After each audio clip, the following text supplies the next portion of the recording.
Well, we've come a long way with our prototype game piece. We're developing, and as I speak, they are installing and testing a series of small kickers that are going to push out the bottom of the totes after we've picked them up so they don't sag, and that increases their stability. As well, we are designing a mount, fitting and testing what the actuation pressure is on our new limit switches. We've had issues with limit switches in the past breaking, so this year we bought some big, beefy IP65 rated Honeywell limit switches. They are virtually indestructible and about 4 times larger than last year's ones. So very happy with those. They're currently being tested as I speak. When I press it, software gets some readouts and I irritate them. We've made a number of leaps forward with our competition drive base. Over this weekend, I'm going to be manufacturing a couple of parts for that, as well as a number of parts should be here early next week, so that we can finally get around to assembling that. However, time on that's not so important, as our game piece is being designed so that it can be manufactured, tested, working completely independently of the drive base. So when it arrives, we can just mate the two together and go for it. So this week in software, we finished the final drive code, as well as writing some of the commands for the final robot, and we've started working on the elevator subsystem and getting that to work with the limit switches that we will use on the final elevator system to pick up the totes. And also we got the IME working. The drive code is the code that will work with the motors to make the robot move in a reasonable fashion so that the driver can control the robot easily.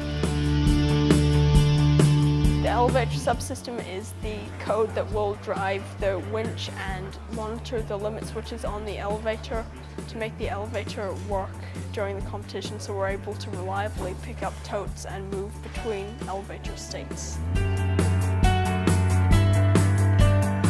So this week we started work on contacting sponsors for the robot avail and that sort of stuff. So we're just trying to outreach to them, get the ball rolling for off-season, starting to make money, that sort of stuff. What else did we do? We started contacting teams who are going to the Sydney Regional this year.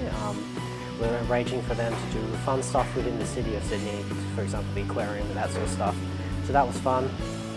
We also started work on Chairman's. Chairman's is an award in the FRC, which involves making a video and writing an essay on your team as a whole. So you work on, outreach and talk about it, and you try to outdo other teams in that respect. So we're working on our vlogs, also our media and innovation award, which just means like a basic update of our whole platform. We have also been doing our news letter, and then finally also helping business with their Chairman's Award.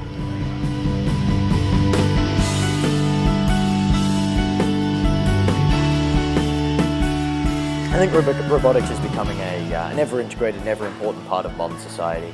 I mean, if we just look at the advances in autonomous vehicles, robot assistance in the medical industry and manufacturing industry, it really is fantastic. It's almost a whole nother industrial revolution with the advent of cheaper, easier to integrate, easier to design, easier to manage robotic manufacturing technologies. We're able to vastly eliminate the need for retooling, so we're able to have more highly customized levels of manufacturing. Perfect example of this is 3D printing. This is especially important for people wanting to do rapid prototyping, rapid development, one-off development of things like robots. This is excellent for that. I mean, just the other day we had our 3D printer induction, so now we're able to work with micron accuracy, like the accuracy of these printers is measured in microns, with resin-based UV setting polymers, which is fantastic. This will really open a lot of doors for us. I'd like to thank the university for that, providing us with that opportunity, and so on and so forth. And this is, I think, really where FIRST comes in, because all of us, all of these students sitting in this room, all of the students in every team around the world, they're they're being engineers from a very young age. They're getting experience with this, and they're going to be ready once they graduate university to tackle these problems and to improve technology and thereby improve society and quality of life for everybody.